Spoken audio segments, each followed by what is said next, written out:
Hello, good morning to all of you.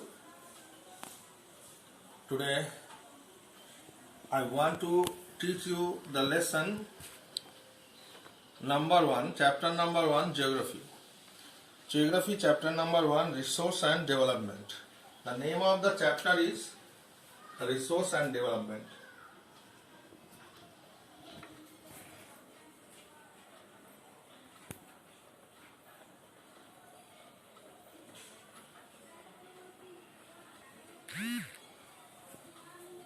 This is our chapter number 1, class 10, Geography, Resource and Development. So at first we have to know that what is the meaning of resources. The meaning of resources is that anything that can satisfy your need is known as resources. Anything that can satisfy your need is called resource. Some ink problem may be there, so you collect what is the meaning of the resources from the board. According to German geographer,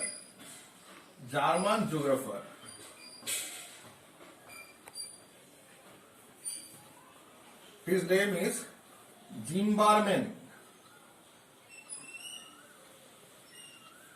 Zimmermann described resource may be defined as a thing which is fulfilled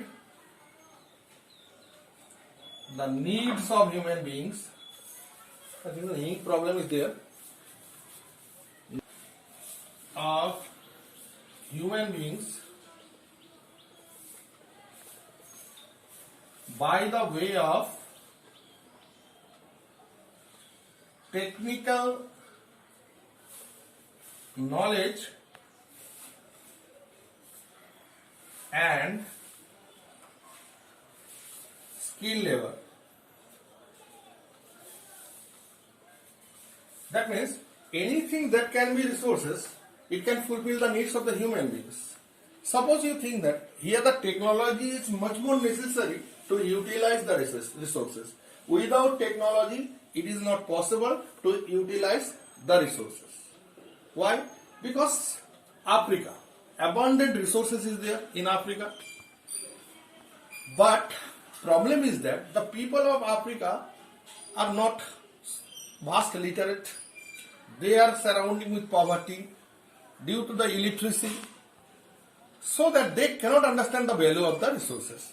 So technology is one of the factors by which they can utilize the resources. For example, Japan has many tremendous resources, but their technology is much developed so that they can easily utilize the resources.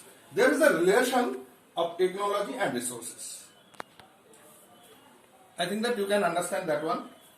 So now we will describe about the classification of the resources. Resource classification.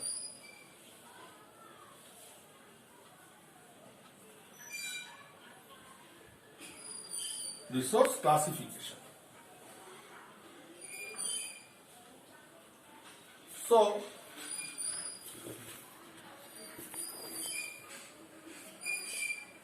resource,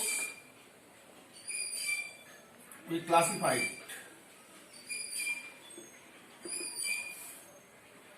according to the origin.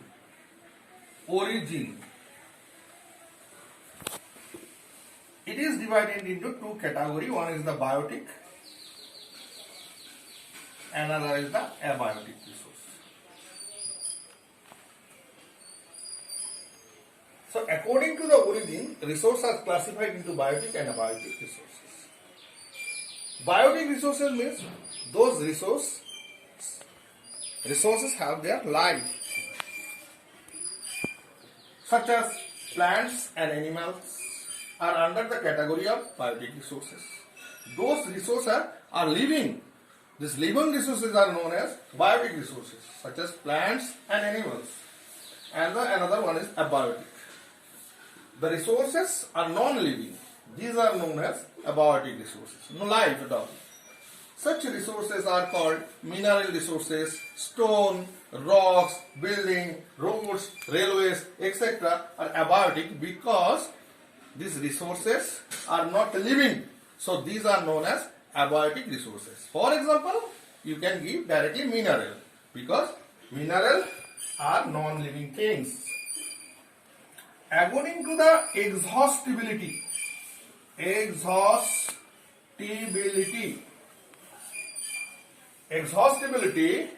resources are two in categories. One is the renewable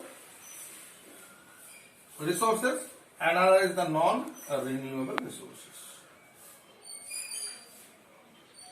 So according to the exhaustibility, resource can be classified into two categories. One is the renewable resource and non-renewable resources. Renew means you can use the resources again and again. These resources are known as renewable resources.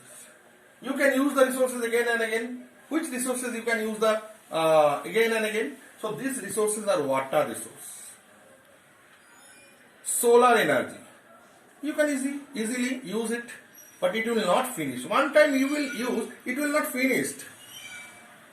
It will come again and again.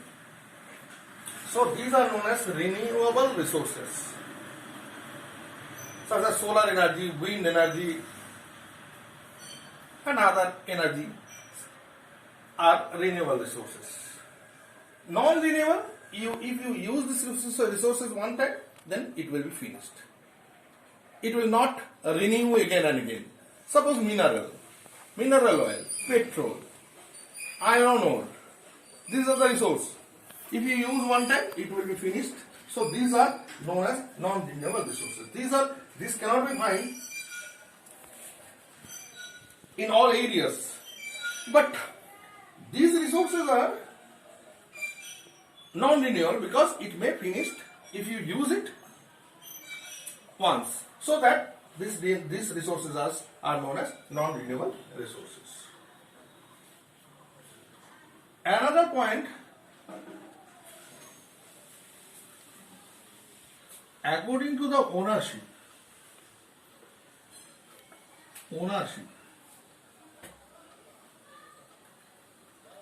means who is the owner of the resource actually? Individual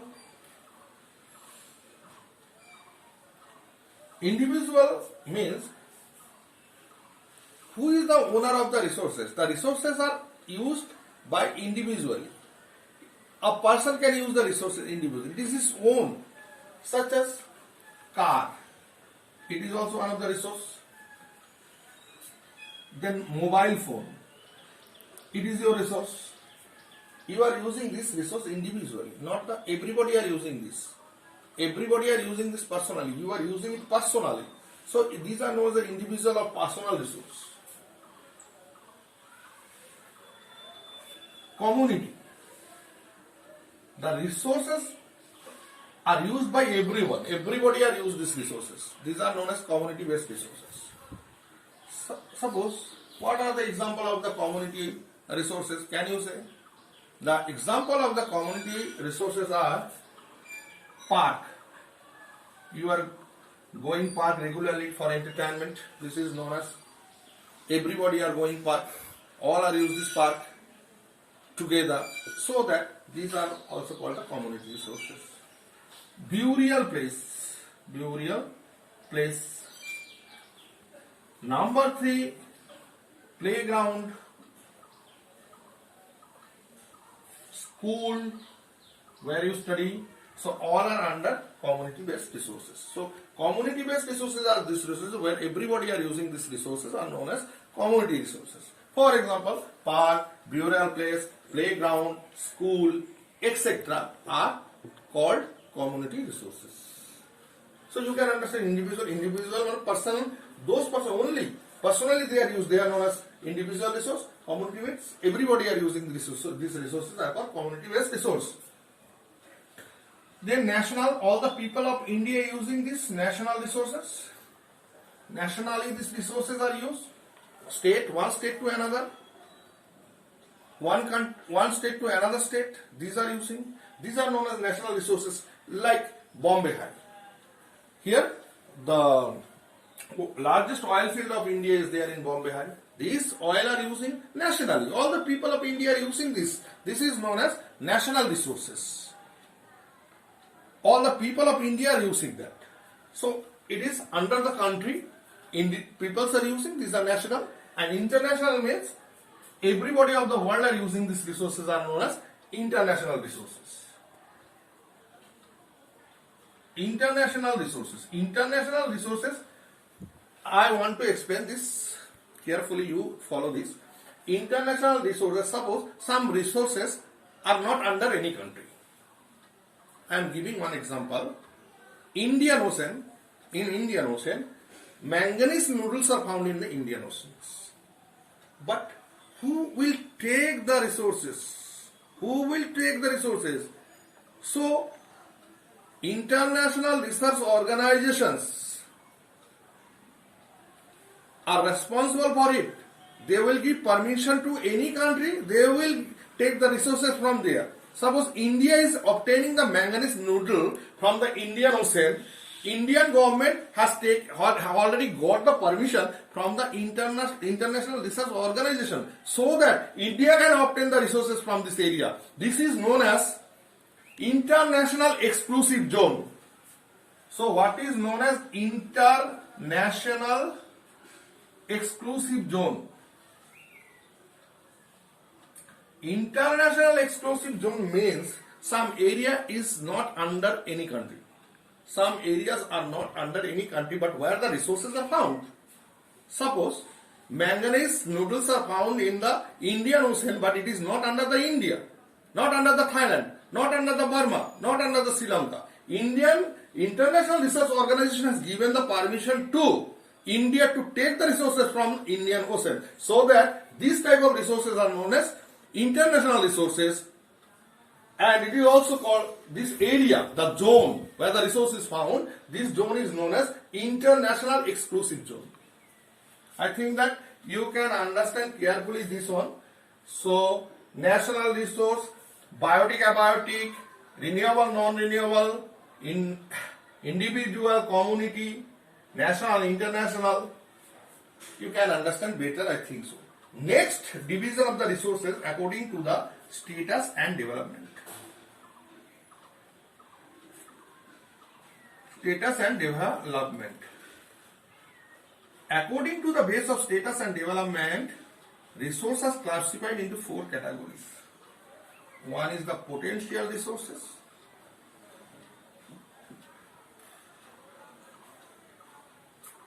Developed resource.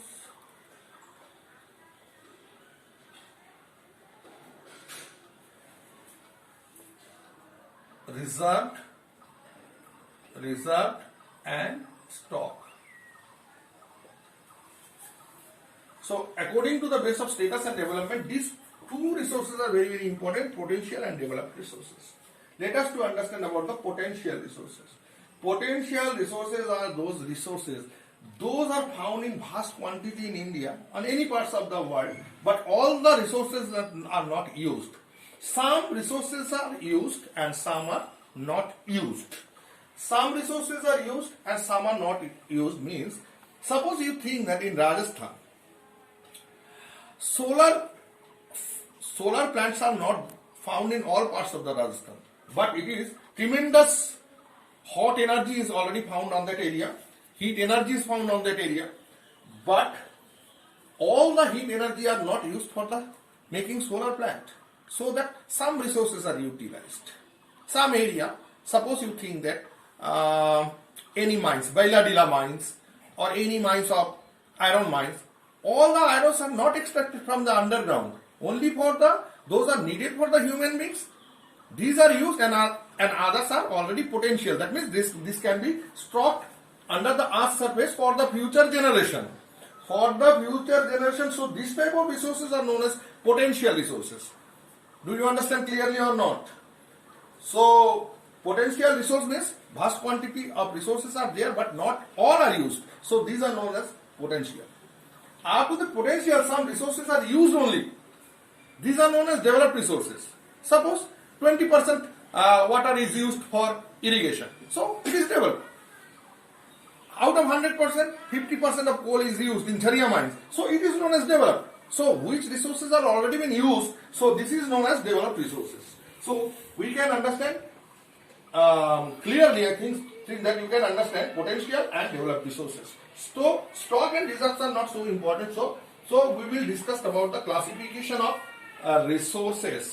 So according to the origin, according to the exhaustibility, according to the ownership, according to the status and development, we already classified the resources like that. You can collect it from the board.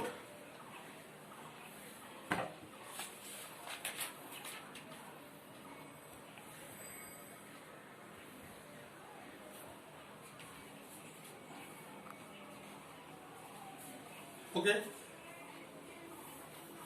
We can understand this one very much, I think so. Now, sustainable development. Sustainable development.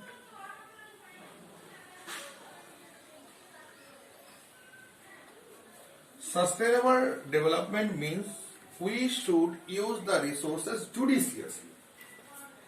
We should use the resources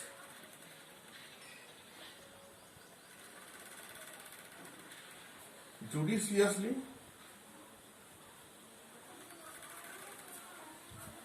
and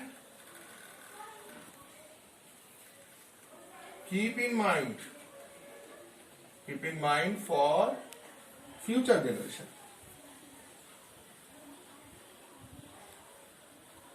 So if we use the resources regularly at a random, so one time it will sure that resource will finish from us. Sure. So that we will think that how much resources are needed, technologically how much resources should be utilized, and how much resources will store for the future generation. Everything should be maintained. Otherwise, it is not possible to stock the resources. One time it will sure that the resource not get the resources again and again. So that for the future generation without harm, we will keep the resources and store the resources for the future generation. So this is known as sustainable development. Not to harm for it for the future generation, and future generation people will get the resources properly. So that this is known as sustainable development. So, and another side is that resource planning should be maintained. Resource planning should be maintained. What is resource planning? Judicious use of the resources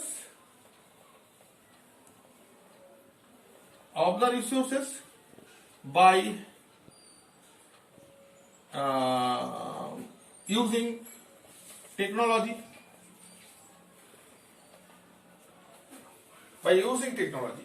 Without technology, we cannot utilize the resources properly. Plan is necessary. Some stages of planning is also necessary. What are the stages? Stages. Number 1, preparation, inventory. Number 2, mapping and data collection.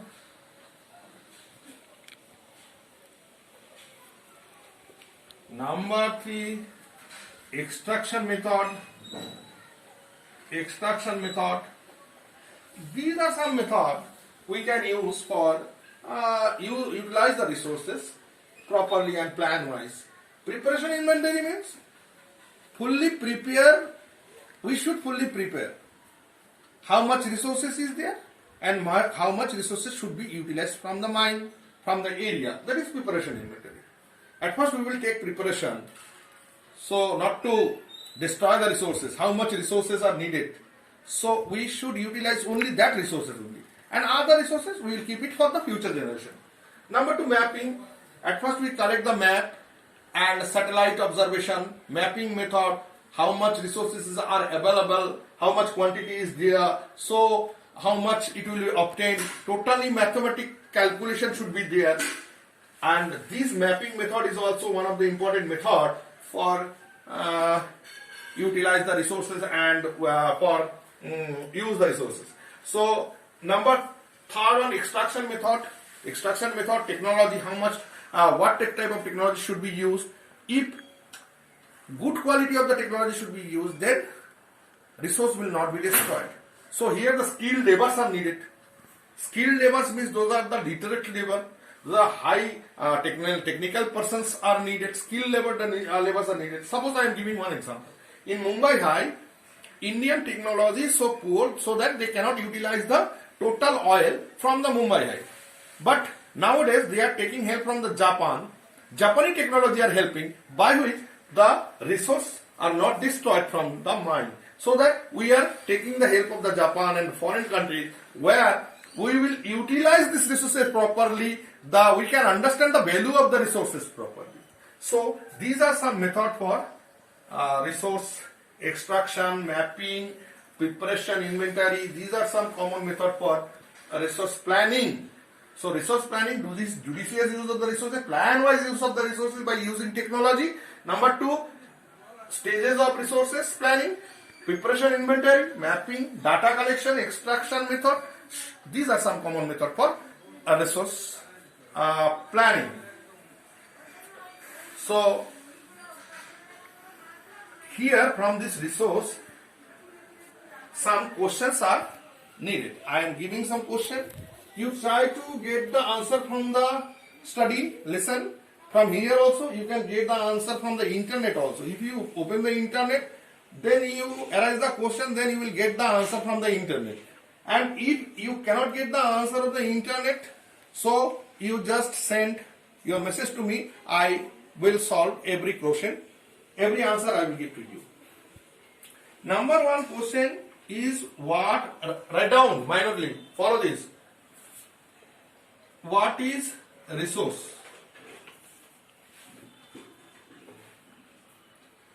Number 2,